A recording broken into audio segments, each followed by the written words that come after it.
Anita Roddick is a legend in both retailing and in activism. Pushing boundaries from a young age, she would soon become the founder of The Body Shop and eventually the recipient of a DBE, which is Dame Commander of the British Empire. She led an incredible life and was an undeniably good role model for young people everywhere. This is the first life and deaths video for this channel. If you're familiar with this format from my fashion channel Understitch, thank you very much. I appreciate your dual interest very much. But if not, the audio and the video are complementary, while nearly all the spoken information comes primarily from these books, and they will be highlighted in the corner when corresponding audio is heard. I also contacted the Roddick family directly, and they were very kind in answering some of my questions, as well as helping me with timelines, so thank you very much to them. But on screen will be bonus facts and images which you're welcome to pause the video to read if you would like some extra information. Anita Roddick was born Anita Lucia Perilli on the 23rd of October 1942 in Littlehampton in West Sussex, England, to Donna and Gilda Perilli. Her parents had moved to England together from Atina, a small Italian village between Rome and Naples, at the age of 15 in 1930. They of course knew each other well and in fact had been arranged to marry by their parents when they arrived in England. Soon after arrival, they married as planned and settled into a small terraced house with red windows that they also named Atina after their home village. Here, Gilda took up work as a nanny while Donnie opened a club in Worthing. It wasn't long before the pair welcomed their first child, who unfortunately does go unnamed, as sometime before the war began in 1939, the child actually passed away of meningitis. Of course, they were heartbroken, but as the war broke out, they did have two more children named Lydia and Velia Perilli.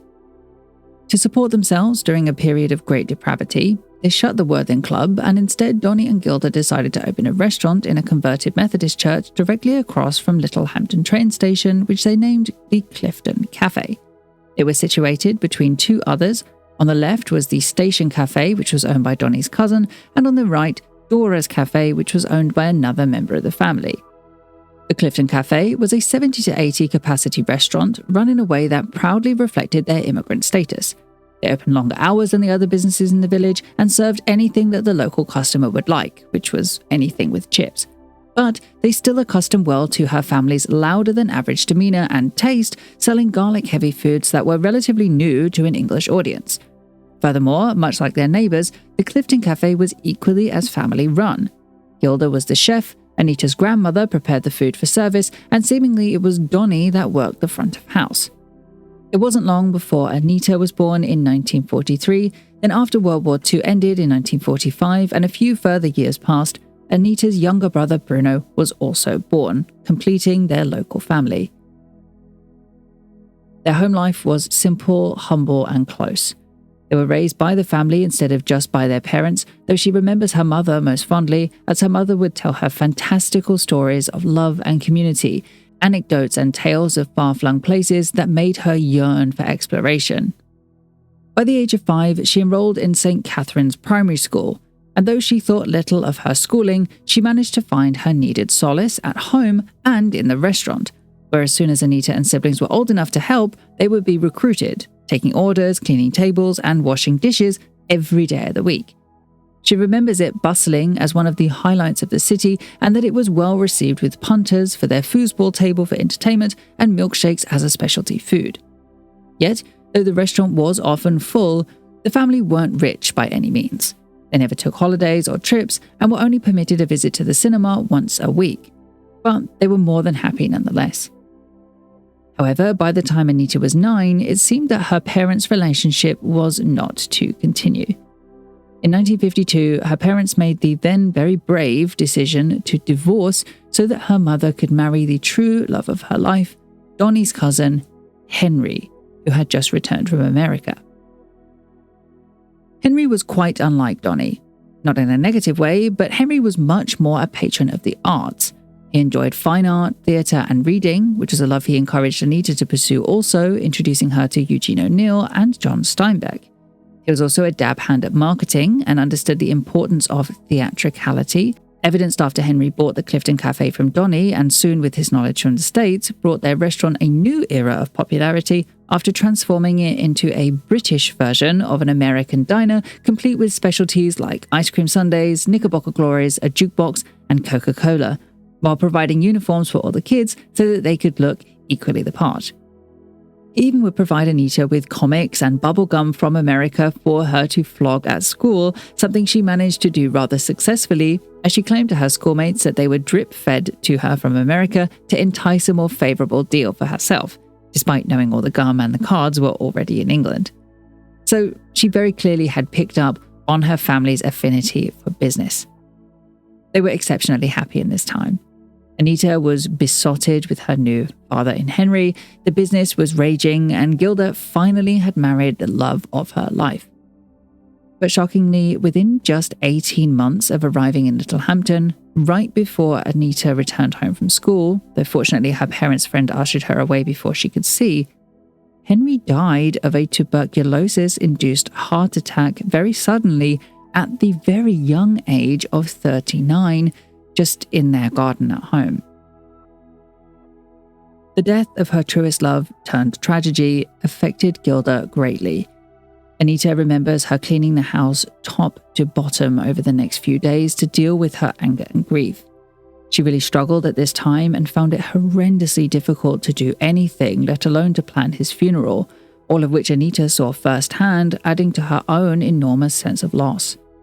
Soon after, the funeral came, and though Gilda did not want Anita there, she managed to sneak in, but in doing so created a profound impact on herself, which Samantha Roddick, Anita's future daughter, said in an interview with The Times, led to a lifelong fear of dying. Naturally, now alone, her mother took over the running of the Clifton Cafe, and the children took on an extra burden to really work in the business now as well. Along with their mother, all her children now had to work exceptionally hard to fill in the enormous gap left in Henry's wake. They took orders, cleaned tables, washed dishes for all of the long hours from 5 a.m. until the last customer left. It was difficult, and she persevered. But Anita knew she would not stay here forever. Yet despite all of this, she remembers her childhood rather fondly and even once described it as sublime in an interview with The Times. So it's safe to say that though her parents divorced and her adoptive father had now deceased, she was still well adjusted and supported by her family. It was also at this time, when she was 10, that she found 6 pages of photographs in a paperback book of the Holocaust, which was at that time a horror that had only begun to become unraveled 8 years prior, and something the public really didn't know the scale of until said photos and articles began appearing following the war. So, to see such pictures as a girl from Jewish descent, though now practicing as Catholics, it hit her with an amazing sense of empathy that formed her young brain into that of someone that wanted to make the world a better place. However, another resulting factor of all of this formative sadness was that it came around the time of her 11+ exam, which is a very important exam for 10 to 11-year-olds in England that really decides one's educational future.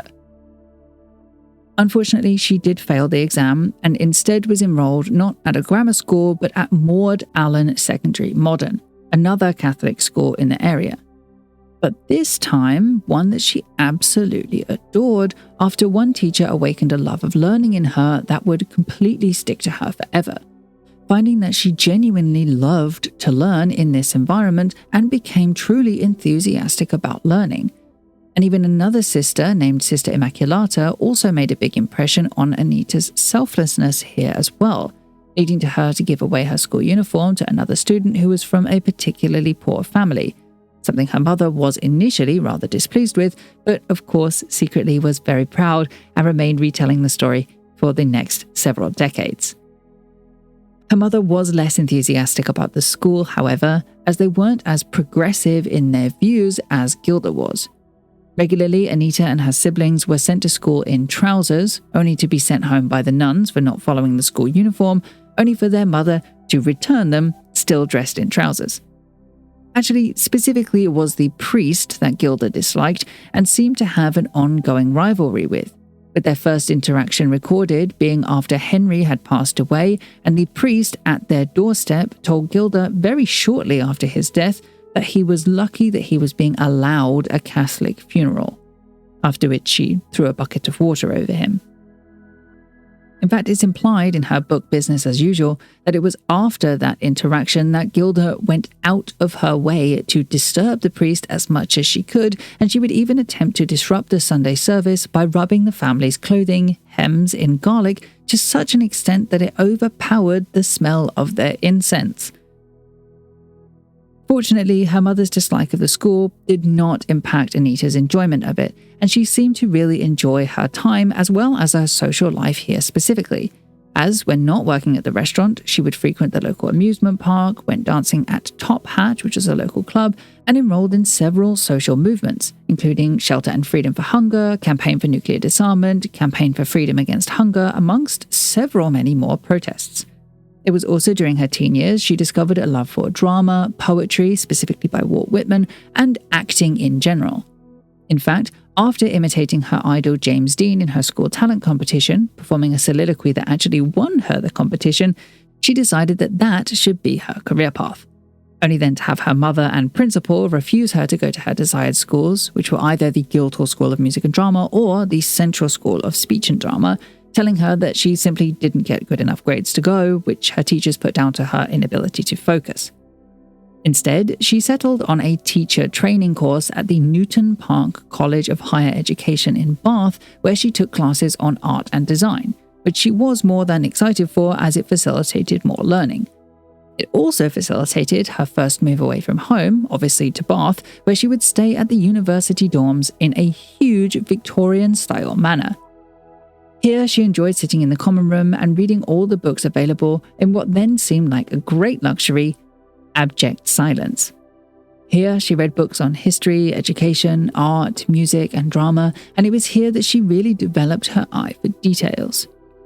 She thoroughly loved her time in university, and seemingly didn't return home often, as during a trip home in her final year, she was surprised to learn that her mother had actually sold their restaurant to one of her uncles and instead had purchased a nightclub above a butcher's and dry cleaners, which she named El Cubana in honor of its Spanish theming. Here, Gilda would sit every night in a sparkling gown and heels, smoking and telling jokes to guests in her thick, raspy Italian accent. Furthermore, in the same trip home, while her mother was brushing her hair, a 19-year-old Anita was discussing the work she was doing as a student teacher and how they were teaching the students about the influence of hereditary, i.e. how the family one is born into affects their characteristics. The conversation continued for some time until it evolved to reminisce about her mother's lost love in Henry. She expressed sadness that Henry, because of his unexpected, untimely death, had never been able to have children with her mother, given that she knew that they were each other's truest love. However, it was at this time that Gilda revealed her long-kept secret that in fact Anita and her brother Bruno had been those babies, conceived of a wartime love affair that Donnie was still unaware of, in which Gilda literally begged Henry for children. In her book Body and Soul, she said, "I will never forget the absolute joy of that moment when I learnt that the man who I had always thought was my stepfather and whom I adored was actually my real father." The thing is, she identified with Henry far more than she did with Donnie, and just everything in her mind clicked. She knew her parents were unhappy and that her father had had a mistress through her marriage, but that it was the timing of the divorce to when Henry returned, the fact that her mother settled with him so quickly despite divorce being seen as a mortal sin by Italian Catholics at that time, and the fact that she had so much more in common with Henry, that it all just came together in her mind to make logical sense. So seemingly her time at Newton Park College of Higher Education just could not have been better, and yet it was still set to improve further. Still in her final year in 1962, she was chosen as the recipient for a 3-month scholarship to Israel to study on a kibbutz, which is like a communal work camp, where she would write her dissertation. Here, she would study the children of the kibbutz, and because her mother had always told her that she had Jewish heritage, she became intent on learning as much as she could about the region and about Judaism in general. However, before she could learn too much, she felt too familiar and engaged in a practical joke that involved moving stones into a lake to make it appear as if her friend was walking on water. When he wandered out into the lake with a ghast look on his face, it was her role to scream, "Look, it's the second coming," to the awe and amazement of all those nearby. Of course, all the religious folk began screaming and running to the lake, only to see that they had been fooled by the teenager they were kindly hosting and her friend. They did not find it funny, and it quickly turned into an actual problem, so she was subsequently asked to leave within only a week or two of her trip.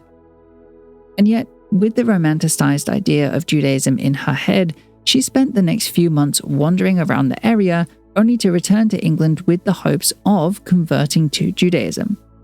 Of course, the Jewish faith is known to be skeptical about inducting new believers, especially around this time shortly after World War II, when anti-Semitism was completely rife. And so the rabbi turned her down, talking her out of the conversion, which is probably for the best, considering she would go on to be rather against any kind of organized religion, instead favoring spirituality. Eventually, after graduation, she returned to her hometown of Littlehampton to become a junior school teacher in a local school. But before she had even had her first day, a friend she had met during her time in Israel invited her to Paris, and she couldn't turn him down. She resigned for the job she had yet to start, telling them a lie that she'd become pregnant, and decided to travel across to Paris to meet up with her traveling companion. But they didn't show up, leaving Anita alone in France. Of course, Anita was fiercely independent and decided to stay in Paris alone, quickly befriending the writers, musicians, and artists of Paris who she met in jazz clubs, and supported herself by clipping articles for the Herald Tribune. But again, Pirelli had itchy feet, and after around a year, returned to England. Upon her return, she learnt that little had changed with her mother, but that all of her siblings were living thoroughly exciting lives. Both of her sisters had married, and Velia, the second oldest, had gone to live and work in Canada, while her brother Bruno was studying astrophysics at the Imperial College London. She was feeling honestly a bit adrift, as she struggled to find work, acquiescing back into teaching with a part-time job in her old secondary school Maud Allen, where she was to teach English and history. Though this really was only for 2 terms before she was offered a full-time position in a nearby school in Southampton named Bittern, at which she, quote, taught a bunch of spotty-nosed underachievers. As it happened, she loved teaching here, and she would purposely make her classroom a treasure trove for students to explore, somewhat in the manner that Henry had done for the Clifton Cafe before. But only after 1 year of teaching, she went to Greece on the summer holiday and just didn't return. That's not to say she stayed in Greece, however, because it was actually during the return journey in which she decided that she would stop in Geneva in Switzerland, and it's here that she would settle after a thoroughly unqualified Anita, but with the gift of gab, convinced the United Nations to give her a job helping to organize conferences for experts to discuss the needs of women in developing countries. And yet, of course, this also did not last particularly long. She found it ironic that the officials of the UN would eat these large, gluttonous meals while discussing poverty and extreme hunger. So she left, finding footing once more on what was then called the hippie trail. Now, the hippie trail is not a direct route, but more the idea that people who were interested in environmentalism and activism in the 1960s would go on a world tour through the Middle East and Africa. Anita herself visited countries like Polynesia, Tahiti, Nepal, several countries in Africa, as well as Australia. She met people of the towns and cities, talked to them, and tried to learn about their cultures, even helping them where she could. It was here she learned about traditional medicines and cosmetics as well, things like cocoa butter, almond oil, and aloe vera, all of which just weren't common in Western cosmetics at the time, but worked phenomenally well for the people that she had met, even better than the products that she knew from the cosmetic giants back in England. Furthermore, in order to fund her travels, she would begin selling small things, giving her quite a lot of confidence in her ability to sell, something that would obviously come in very handy very soon. In Australia, she also tried to be a teacher, for they spoke the same language natively, and even tried to get a job in writing for children's television there, but ended up selling weatherboards in Sydney instead. Eventually, she went to Madagascar and then to South Africa, where she would witness the system of apartheid, which was disbanded in 1994. Much like the life-changing experiences in her youth, seeing systematic racism in this manner equally impacted her life. She saw that it divided people unethically in a way that she vehemently disagreed with. Quote, "I didn't want to hear black jazz with a bunch of white racists." In protest, she visited on the black-only night at a local jazz club during her trip, but was immediately picked up by police and given 24 hours to leave the country. This really would end her 18-month travel prematurely, as she was forced to return to Littlehampton, although she didn't actually know what her next plan would be whatsoever. But what she had found was her real passion. Not necessarily travel, not necessarily cosmetics either, but people. So, now back in Littlehampton at the age of 26, Anita's first port of call was to see her mother, who was waiting for her, with a tall, handsome, also 26-year-old Scottish surprise, which her mother described as, "He's so like Henry, it's unbelievable." His name was Gordon Roddick, and as she recalls in her book Body and Soul, she was particularly broody at a young age and knew immediately that he was to be the father of her children. Gordon was the son of a wealthy local Scottish gainbroker, but unfortunately had lost both his parents rather young. When he was only 4 in 1946, his father had passed away of liver disease, and his mother soon too would pass 3 years later in 1949, when Gordon was only 7, of undisclosed causes.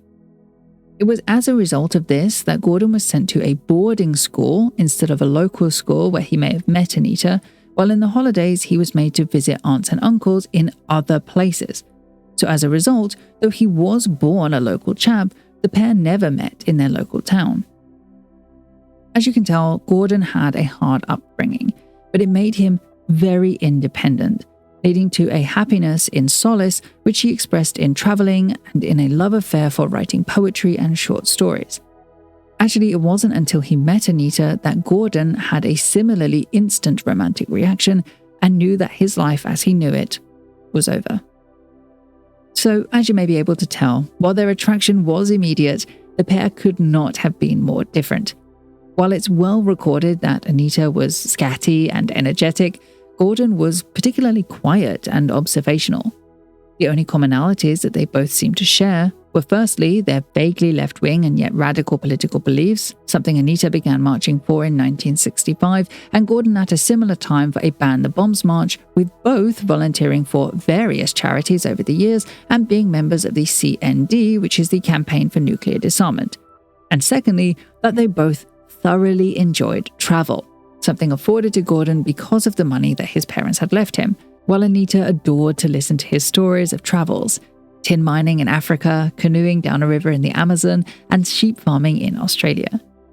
In fact, the pair soon discovered that they had both lived on the same street in Sydney in Australia, though at different times, and that they knew many of the same people. Gordon was also rather new to Littlehampton, having moved there only 6 months before Anita returned, but had already been inducted very, very well by Gilda, who forcibly shared with Gordon all of the postcards and letters that Anita had been sending her from her travels, which she kept on the wall behind the bar at the club.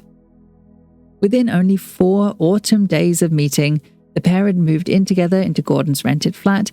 Gordon began writing children's stories in an attempt to earn money, and Anita took up another teaching job in a local junior school, which she also loved. They together discussed their hopes and dreams for the future. For example, Gordon wanted to travel horseback from South to North America, and they discussed owning a business together one day, though at this time they were discussing moving to Australia to start a pineapple plantation. However, all of this came to a screeching halt after Anita discovered that she was pregnant with her first child in 1968. At this time, it was not seemly for an unmarried woman to be pregnant, and so knowing that she didn't want to embarrass the 2 elderly ladies who ran the school that she worked at, she feigned being sick and left her job in the same year in order to take care of herself and the baby, something that she felt that she also could not do while traveling. Anita changed greatly as a result of her pregnancy, feeling less independent and wanting so much more for her family to thrive. However, by August 1969, when Justine was born, it was not as seamless as they expected, as Anita struggled a while with postpartum depression, actively having to learn to love Justine, while Gordon felt an added pressure to earn enough money to support his young family because he really wasn't making enough as a children's story writer to do so. Thus, Gordon got a job as a labourer and moved the family into a bigger flat to accommodate their growing size, which in turn meant that the one thing that was unchanged from the pregnancy was that they never really gave up on their goal of owning a business, It's just this dream seemed as if it was only distancing, as within 15 months of giving birth to Justine, Anita found out that she was pregnant yet again. But of course, not wanting this to deter them, Gordon and Anita decided that it was now or never to take a large trip together around the United States to visit friends in San Francisco where they could look for business opportunities. Of course, famously, they succeeded in finding the Body Shop, which at that time was a small chain of ecologically friendly cosmetic stores in San Francisco that had begun in 1970 by Peggy Short and Jane Saunders and was picking up steam exactly at the time Anita and Gordon visited in 1971. This would go on to be a point of contention in the media, but as we went over in my Body Shop brand analysis video, she does admit the idea as theirs in her book and even claims to have kept in contact with the women over the years. So though this fact wasn't easily admitted by the company, nor is it disclosed today on their website, it is considered fact today. However, while Anita's story is deeply entangled with the Body Shops, something far more personally developing happened on this exact trip. You see, it was during this trip that Anita and Gordon, while on their drive down to Reno, spontaneously married. They didn't really believe in the institution of marriage in the first place, but because of their children, they knew it was the smart thing to do. And yet they felt that if they had to do it, they should do it in the most ridiculous place possible. In fact, Anita does admit later that she doesn't even know if it was technically legal, though they didn't get remarried, so we assume that it is today. What happened was they stopped off during a drive, and the very pregnant Anita married a very happy Gordon Roddick in the town hall for $25, finishing in less than a minute with borrowed rings from their friends Alma and David Dunstan McDaniel. Still wearing their wedding attire of corduroy trousers, a red raincoat, and a backpack of her daughter, Anita made a long-distance phone call to her mother to tell her the news, and they settled into their hotel for the night. Anita, Gordon, Justine, and Alma and David, because they just couldn't afford individual rooms. It wasn't long before the trio returned to England without the written agreement that they had hoped for. And so instead, Gordon began working on a small picture framing company, which she grew tired of rather quickly. Before, on the 1st of July 1971, their second daughter, Samantha Roddick, was born. Together, they put down a particularly low offer and were surprised to be accepted for a run-down Victorian hotel named St. Winifred's in the middle of Littlehampton, which for the time being would be their business project as they repaired the 8-bedroom house into a bed and breakfast throughout the winter of 1971 and the spring of 1972 with the very little budget that they had. By the following summer in 1972, the building was finished and business boomed throughout the season. But as they soon found out, B&Bs are seasonal. So as the holiday season came to a close, the customers naturally started to wane, leaving the pair, unprepared for this, fearing that they would go bankrupt. As a result, they switched up their plan and decided to rent out the building on a long-term basis, reverting it into the hotel that it was before, which ended up turning a small profit year-round. Soon they began to expand, borrowing £10,000 for the bank to rent a place in a nearby building, turning it into a restaurant named Paddington's Restaurant, where they planned to sell Italian-style healthy food to go along with their ecologically friendly personal ethos. The restaurant was a real disaster. Despite the many years she had helping her parents run the family restaurant, the idea was just too ahead of its time and in too small of a town where the public didn't respond well to their unfamiliar foods. But they were savvy. They realized that their problem was that their idea just didn't resonate with the customers that were available to them, and so they set up a plan to provide them exactly what they wanted. Gordon suggested they turn the restaurant into a burger and fry place that played rock and roll music, somewhat reminiscent to the restaurant that Anita's parents had owned previously. It took a period of about 3 weeks, but eventually it began to fill up and soon became one of the most popular hangouts in all of Littlehampton, proving to them a need to listen to the consumer demand and to react to it. In her autobiography, Body and Soul, she describes how difficult it was to work in such a demanding workplace, but that they learned so much about each other and about how to run a business from this one restaurant alone. She learned that she was a phenomenal salesperson and that he was brilliant at making sure the books were solid and that all the staff were content. Furthermore, it was also here that they first experimented with activism expressed through business. Specifically, Gordon would write messages on the blackboard about issues that he had with the local council, and they would even organize protests this way. But they did notice that this was limited to a local level and that they wouldn't be able to make such a positive change on a larger scale. But really, the biggest problem that they had with the restaurant was that the couple had intended to start their hotel and their restaurant as a way to spend more time with the children and to spend more time with each other. But because of the ridiculous hours that they were working, rarely home before 1 o'clock in the morning, so tired that they could barely get to bed, and causing Anita's mother to sell her nightclub, El Cubano, to help look after Samantha and Justine, they realized they just were not getting from the business what they had hoped to. It wasn't even making much of a profit anyway, so after just 3 years of owning the restaurant, they decided to sell it. But they had no intention of giving up. They continued to discuss what to do next, and Anita was already full of business ideas. But Gordon wasn't. Instead, he felt the travel itch again and felt it was his time to fulfill his lifelong dream of riding horseback for 5,300 miles from Buenos Aires to New York in a trip projected to take around 2 years, or 18 months specifically. In fairness, this was a childhood dream of his, and Anita knew that he wanted to do it one day. But considering they had 2 very young children, it still came as a surprise nonetheless. She was, of course, worried about him leaving her and her 2 young children for 2 years, but she thought it was romantic and she thought it was brave of him to want to try something so unorthodox, and agreed that he should go. Her friends, though, weren't nearly as enthusiastic and thought the pair actually may divorce from this. But they had both always been fiercely independent anyway, so Anita personally just wasn't worried. As long as she had a business to keep her occupied, she knew that she'd be fine. So she began mulling over what kind of business she could offer. She actually describes this a little differently in each of her books, so these are all of the different ways that she says that catalyzed her idea. Firstly, obviously, there is the aforementioned San Francisco body shop, which served as the basis of her idea. Secondly, she describes feeling a frustration with being unable to buy cosmetics like shampoo in smaller sizes than were conveniently available at the time as her inspiration.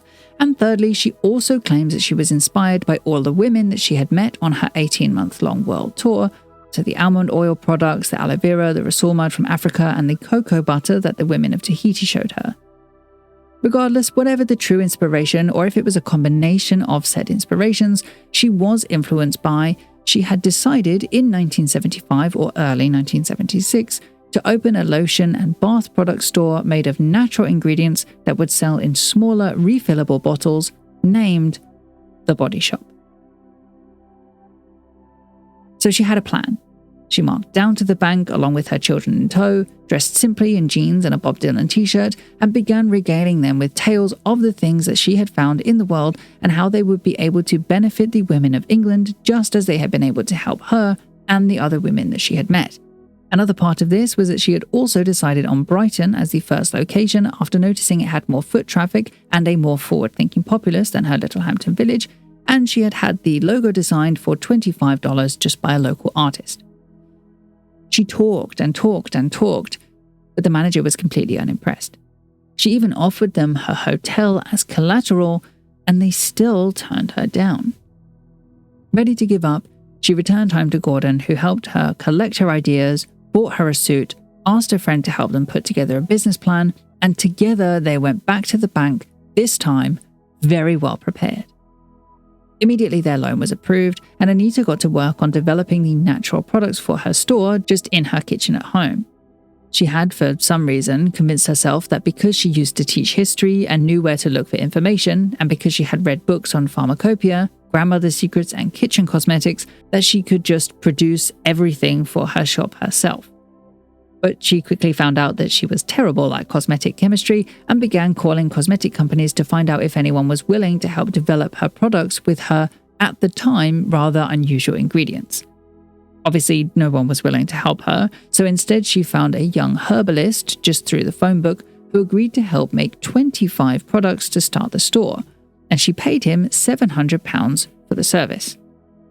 Now, this video is about Anita personally, not the brand, as I have already covered that in this video. But suffice to say, the store was exceedingly successful right from the jump. Literally on the day that the body shop opened, the 26th of March 1976, Gordon reminded her what she needed to make it viable, but if it wasn't viable, that she was more than welcome to just pack up with their daughters and meet him in Peru in a couple of months. He left her to it that morning, but he was entirely wrong. By 12 o'clock that same day, she had already called him back to help with all of their sales. By the end of the day, they'd already earned £130, which was half of their weekly goal in a seventh of the time. It was apparent immediately that the store would be successful, and so about just 2 months after the shop had opened, Gordon confidently left for Buenos Aires as planned, leaving Anita to hire her very first staff member, a young woman of 16 years old.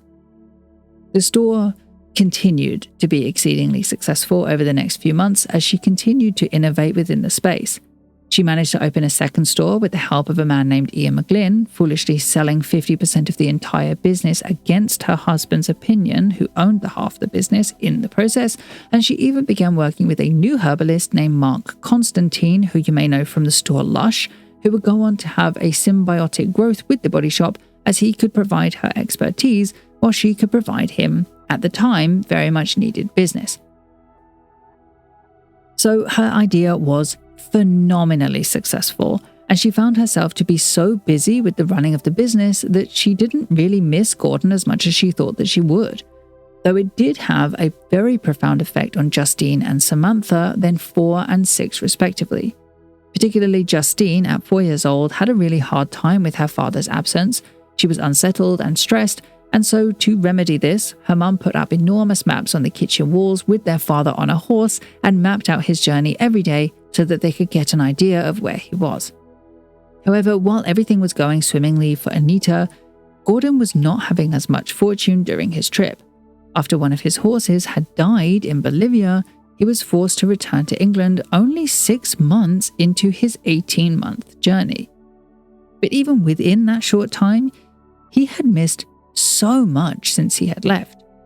Now his children were a good 6 months older, which doesn't sound like a lot, but at the ages of 4 and 6, that's a good percentage of their life, and they were naturally a little shy of Gordon. Even Anita confessed to being a little shy of him, saying that it was odd to have him back, considering that she had returned rather quickly into the strong independence that she knew before him. He was obviously welcomed back, it just wasn't an easy welcome. In the end, trying to find a spark in their relationship once more, they went off to France for a short holiday together, and it did successfully achieve its goal of reuniting them as a family, welcoming him back truly, and making everyone remember how loved he was. When things had settled down, they moved away from the long-term hotel they were still living in, though they didn't sell it, and moved into a small thatched cottage in Rustington, a little village nearby to Littlehampton, where they would get their much-needed privacy. 2, he would return to his post as the partner in the company, but having been on the road, he really wasn't aware of what was going on within the business.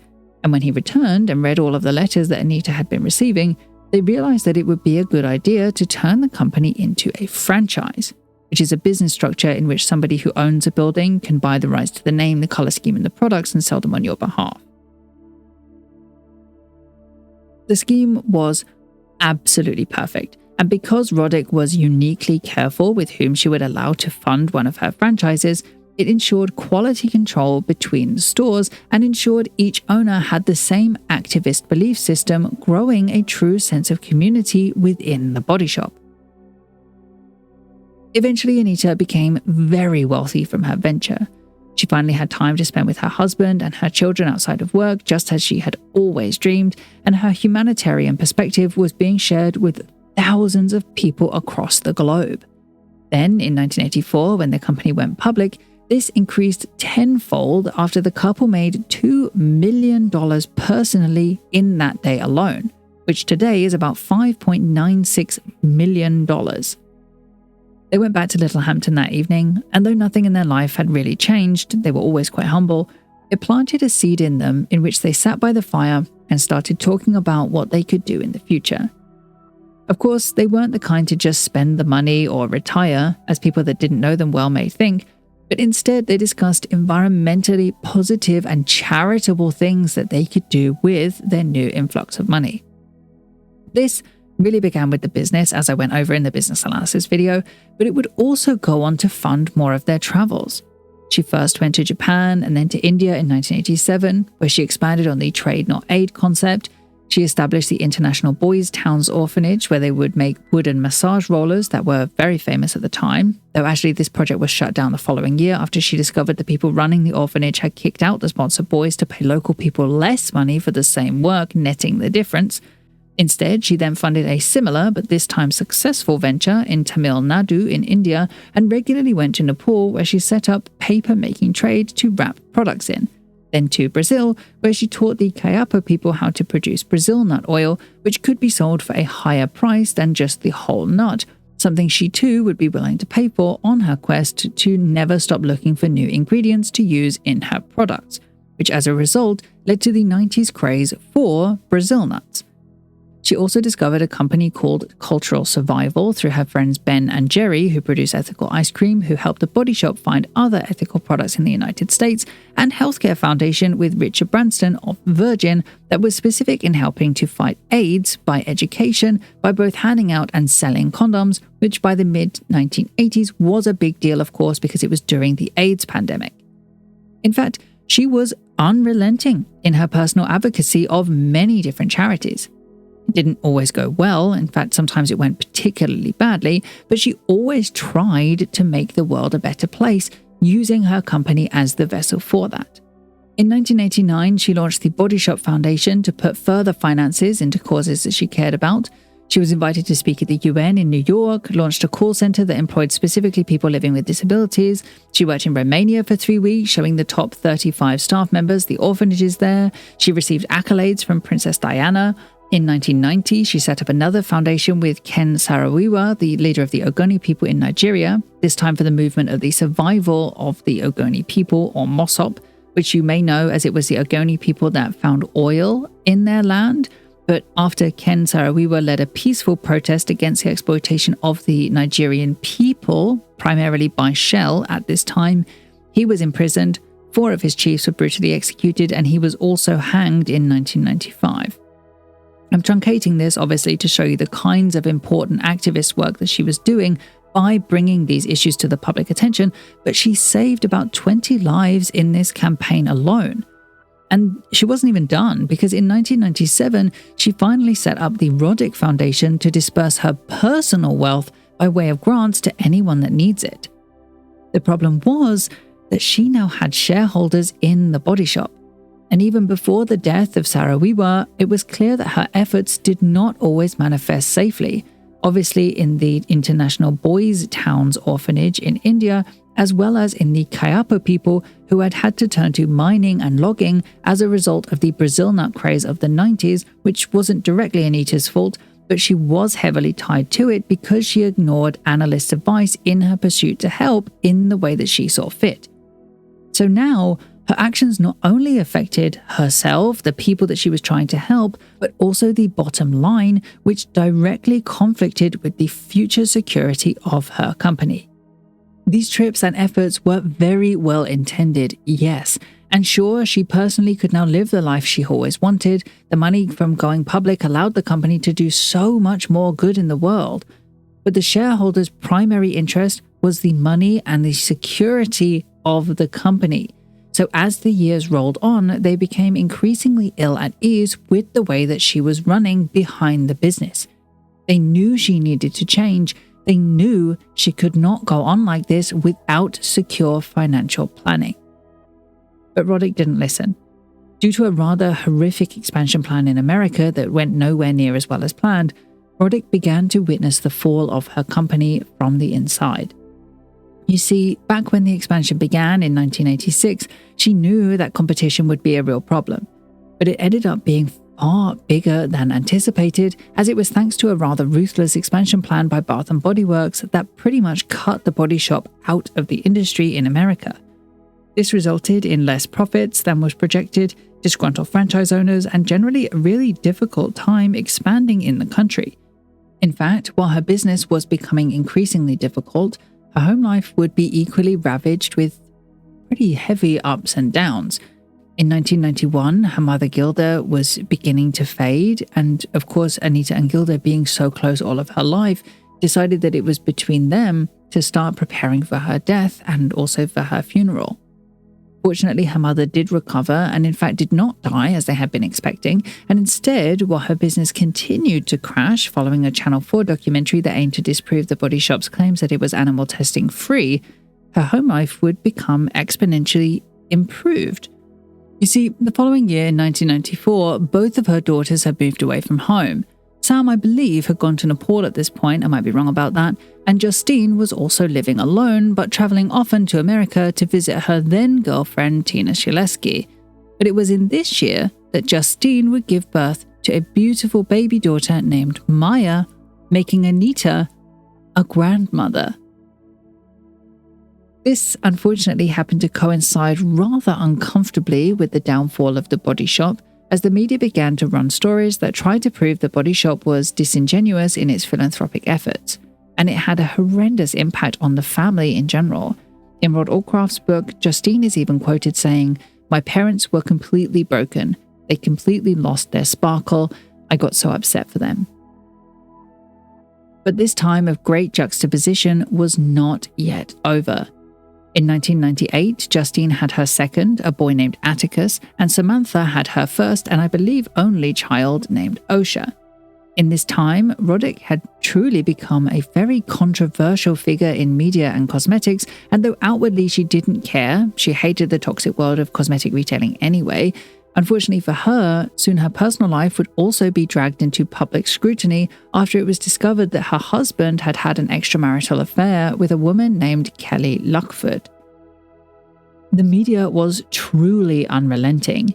She hated the questions, either trying to avoid them or saying how difficult it was to speak to reporters, or in one instance she even tried to claim that they had an open marriage, though she backtracked on that in the years after, as the questions on that became another focal point to their discussion. But she loved him, and so they decided to try to work together on their marriage to try to make it work. It's just by this time in 2002, all of this negative media attention had really worn down her naturally upbeat and often frantic personality. In an interview with the Daily Mail, Anita Roddick seemed truly defeated. She told a reporter that maybe the company would be more successful without her, and that her relentless campaigning for various causes had affected the company's reputation. She knew she was seen by everyone as a problem, but she still truly believed in her message. This was the end for her. She and her husband Gordon resigned as co-chairs and stopped participating in the day-to-day running of the Body Shop. Instead, they planned to use their time for more activist initiatives, something Anita did with the publishing of her many books, all of which we've been using as reference in this video, most notably, though, Body and Soul, which was my favorite, Business as Unusual, as well as an anthology of works named Rebel Spirits and another anthology named A Revolution in Kindness. By 2003, in the midst of all this really conflicting emotion, she was made a dame by Queen Elizabeth in a ceremony that at least justified her maverick and truly giving nature. She also considered making new businesses, but by this point she was 60 years old and none of them really came to fruition. By 2006, Anita and Gordon were really ready to exit the company entirely, and after meeting the people at L'Oreal, they decided to sell the Body Shop to them for $1.1 billion US. At this point, she was happy to be rid of her company. It had caused her so much stress over the last decade at the least, and she was just ready to move on. Anita made about $100 million personally from the sale, and she planned to distribute her money as best as she could, funneling it into charity work through their personal charity named the Roddick Foundation. They, of course, had a media conference to announce the sale, following which she called her then 92-year-old mother, who still lived in Littlehampton, who was planning still her own funeral, to tell her the news and to tell her of her charitable plans. However, only a few months later, she was actually revealed to have been diagnosed with hepatitis C for the last 30 years after contracting the illness when she was giving birth to Samantha in 1971, during which she received a blood transfusion of infected blood. This usually wouldn't be a problem, but because she had gone so long without being diagnosed and without being treated, It caused her to develop cirrhosis of the liver, a potentially fatal disease. Naturally, she put her efforts into campaigning for people in the UK to recognise hepatitis C and to do more active testing for it, becoming an active participant in the Hepatitis C Trust, which was a charity for the awareness of hepatitis C in Britain. Anita seemingly had once again found a new purpose in life, once again campaigning for a cause that she truly believed in. However, unfortunately, around this same time, on the 16th of May 2007, her mother, Gilda, who had been living in sheltered housing in Littlehampton, did unfortunately pass away into death at the age of 92 and 5 months, with Anita and other relatives by her side. Her funeral was as explosive as she wanted. Having planned it herself over the last several decades, her body was first cremated in an environmentally friendly wicker casket before being shot into the sky as fireworks on the 27th of May 2007. It was exactly what she would have wanted. Then, 5 months later, of course still mourning her loss, rather unexpectedly, Anita complained of a headache while at home and collapsed on the floor. She was rushed to St. Richard's Hospital in Chichester in England, but it was too late.